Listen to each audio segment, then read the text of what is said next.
Coucou à tous, je reviens vers vous aujourd'hui avec un compte-rendu d'un devoir que j'ai proposé pour ce dernier trimestre, le troisième trimestre. Il a touché le projet 3, bien entendu, ainsi que la séquence 1. Alors, j'aimerais mettre l'accent sur un point.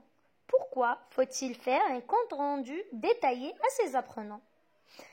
Alors, sachez que le compte-rendu permet à l'apprenant de relire et de comprendre le texte support du sujet, d'identifier ses erreurs et prendre conscience de ses lacunes en demandant à l'enseignant plus d'éclaircissements concernant les notions mal assimilées, et il pourra également s'autocorriger en transcrivant la correction sur sa copie à la place des erreurs commises.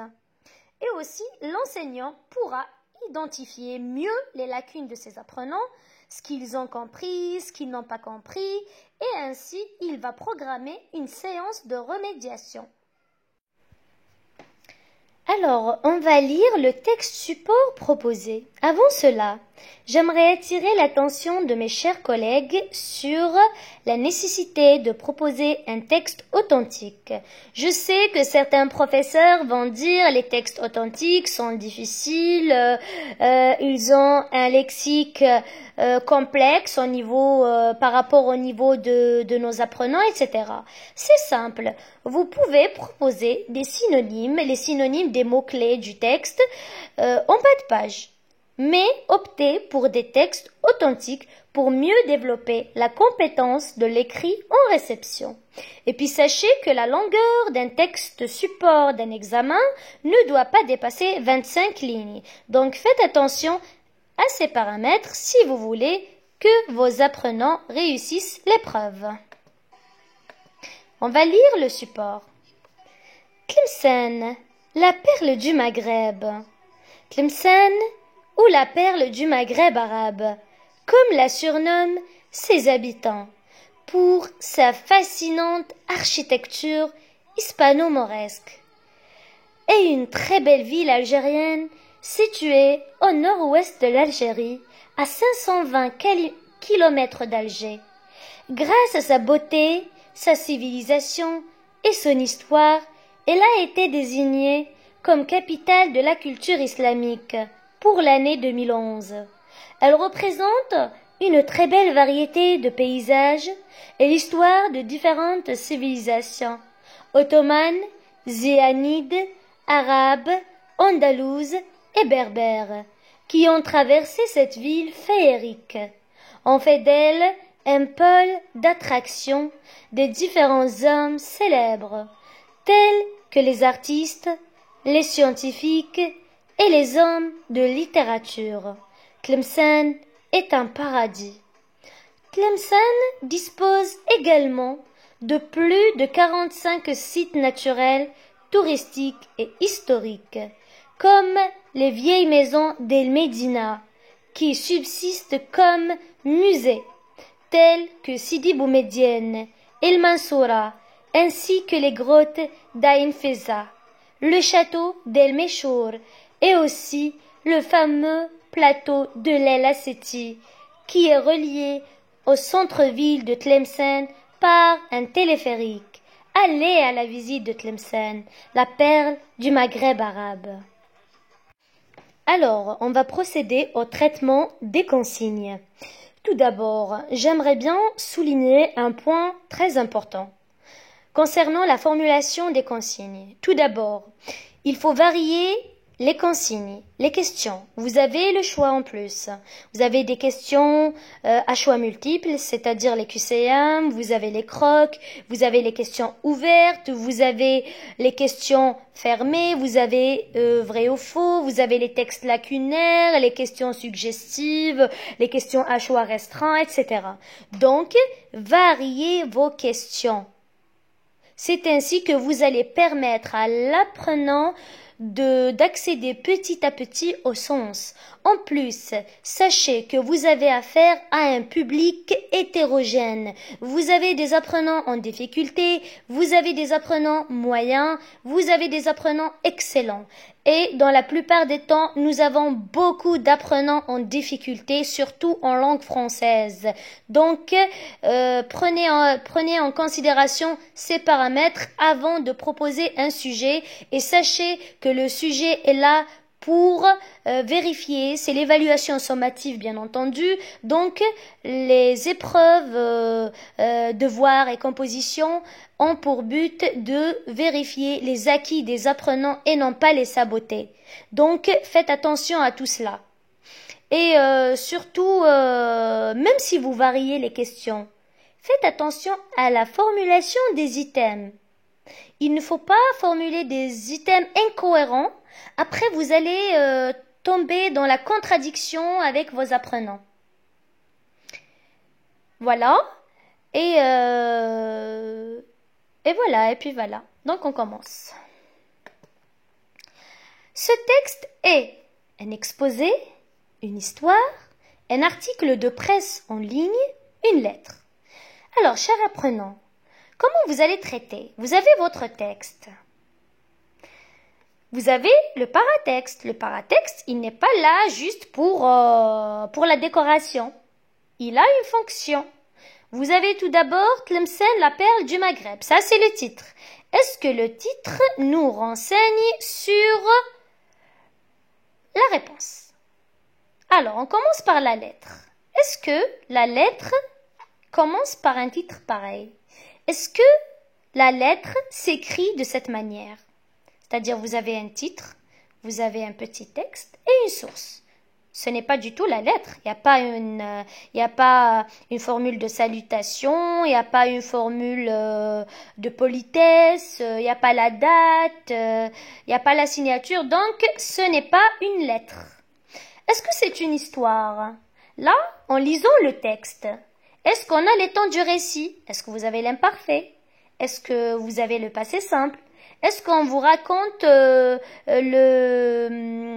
est-ce qu'on se concentre sur une histoire précise qui s'est passée à Tlemcen? Non. Donc, on écarte le choix histoire. Est-ce qu'il s'agit d'un exposé avec un plan de travail, avec des détails précis? Parce que là, vous avez un petit texte. L'exposé ne peut pas être aussi court. Donc, qu'est-ce qui reste? Un article de presse en ligne. Comment je vais savoir si c'est un article de presse? Je vais vérifier ma source. www.jazaires.com. Donc, c'est tiré du magazine Jazaires. Voilà. Donc là, on va opter pour article de presse en ligne. On va souligner la bonne réponse. Réponds par vrai ou faux. On va vérifier les items.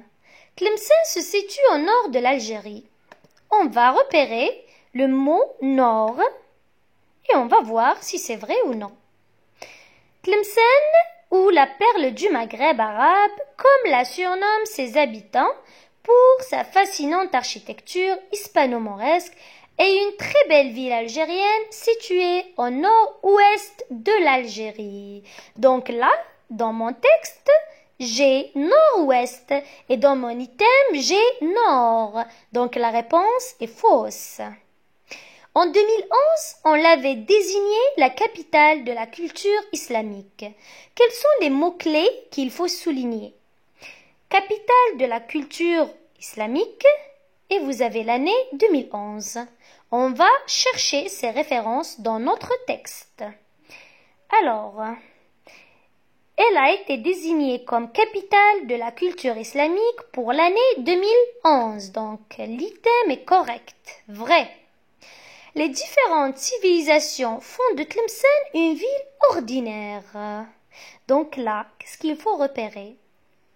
On a différentes civilisations, donc parce qu'on sait tous, et selon notre texte, que Tlemcen, qu'il y a plusieurs civilisations qui sont passées par Tlemcen. Plusieurs civilisations. Est-ce que la richesse des civilisations font de Tlemcen une ville ordinaire? Que veut dire le mot ordinaire? Ordinaire, ça veut dire normal, banal. Donc, c'est faux. Les différentes civilisations font de Tlemcen une ville riche, une ville de culture.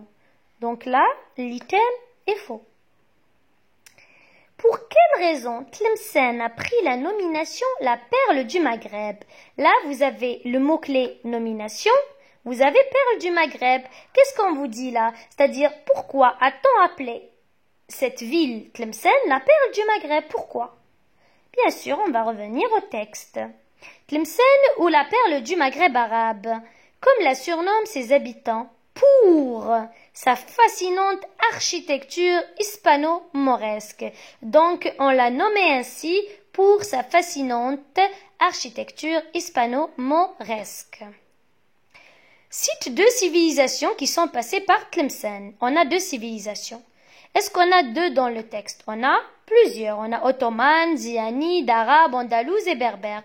Moi, j'ai choisi ottomane et berbère. Suite. Relève dans le texte deux mots appartenant au champ lexical du mot ville. Donc là, vous êtes amené à chercher les mots qui font partie du domaine de la ville.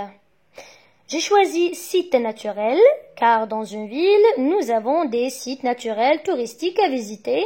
Et j'ai choisi aussi le centre-ville. Dans chaque ville, il y a un centre.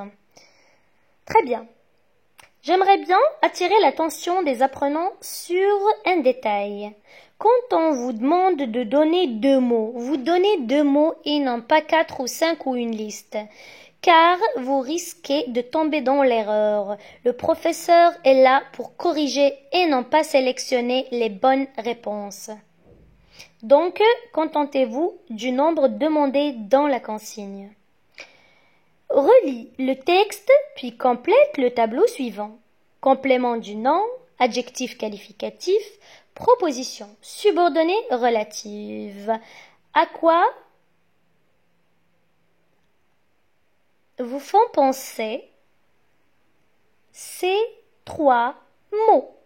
Complément du nom, adjectif qualificatif, proposition subordonnée relative. Ce sont trois notions que nous avons déjà vues lors de la séquence 1 qui relèvent du champ des expansions du nom.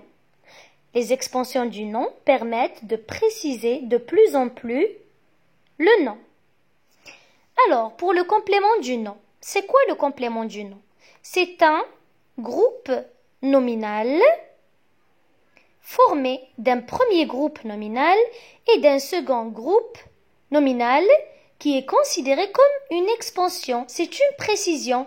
Quand je dis par exemple « j'ai préparé une tarte » et quand je dis « j'ai préparé une tarte au chocolat », ce n'est pas la même chose. Au départ, vous avez l'information de la préparation d'une tarte uniquement. Mais quand je vous dis « j'ai préparé une tarte au chocolat », vous avez la nature de cette tarte.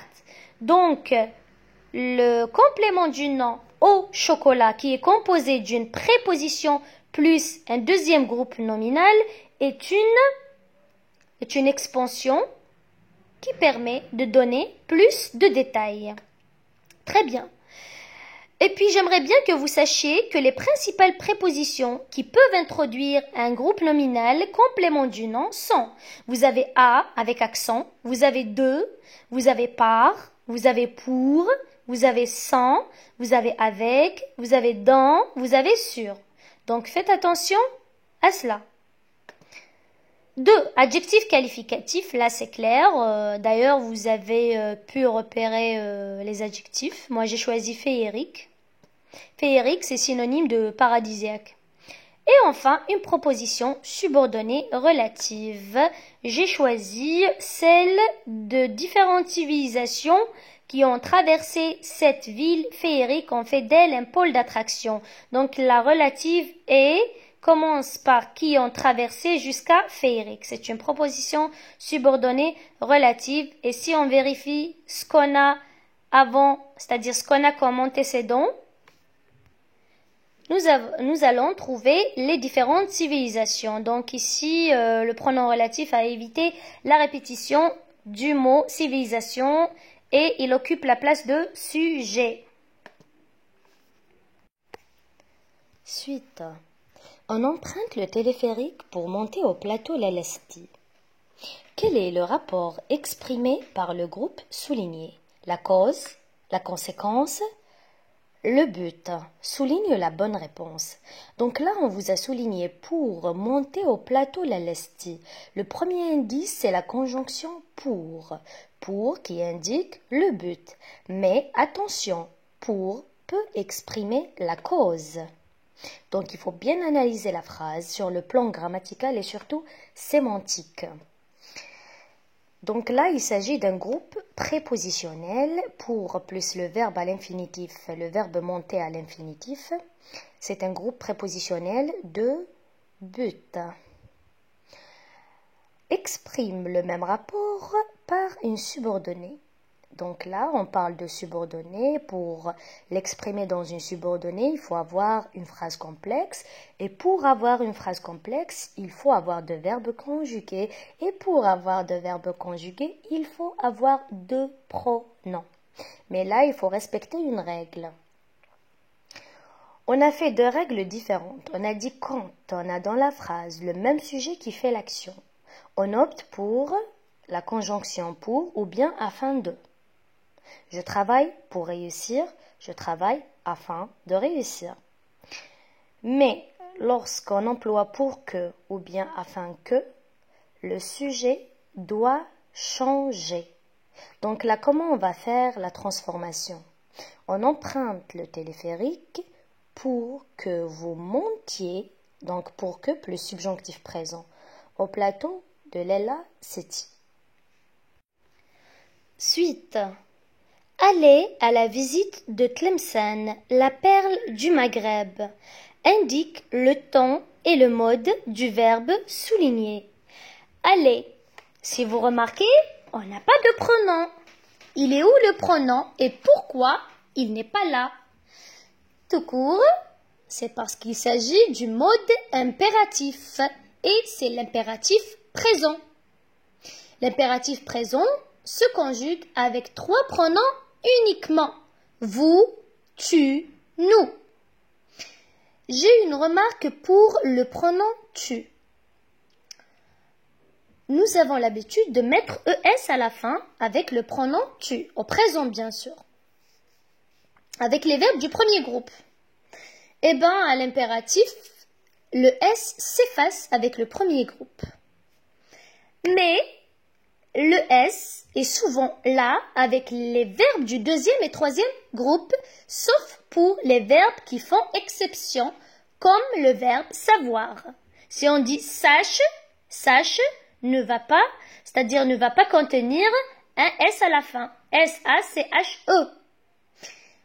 Là, on vous demande d'indiquer le mode et le temps. Donc, c'est le présent de l'impératif.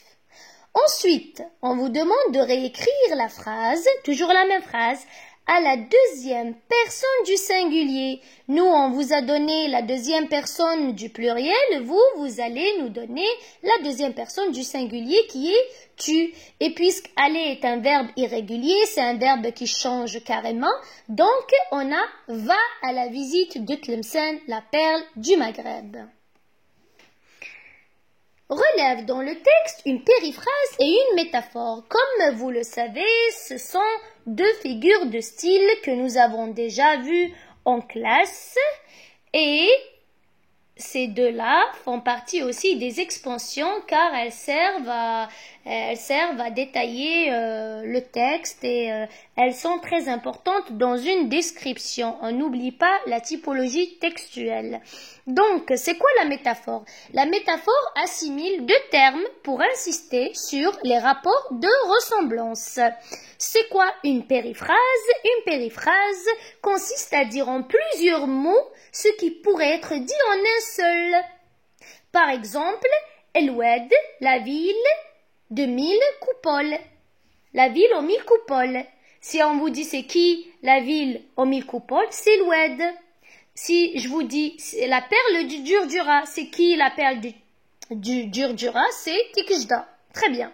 Donc là, pour la périphrase, c'est très simple. Nous avons Tlemcen, la perle du Maghreb. La métaphore, nous avons Tlemcen est un paradis. C'est-à-dire tellement Tlemcen est un très beau site touristique, on la compare au paradis par rapport à sa beauté. Très bien. Suite. L'auteur fait une description. Il a une raison, il a un but. Donc, il fait une description pour raconter l'histoire de Tlemcen, expliquer la découverte de Tlemcen, ou bien inciter au voyage et à la découverte de ce site touristique. On revient au texte, on vérifie la dernière phrase.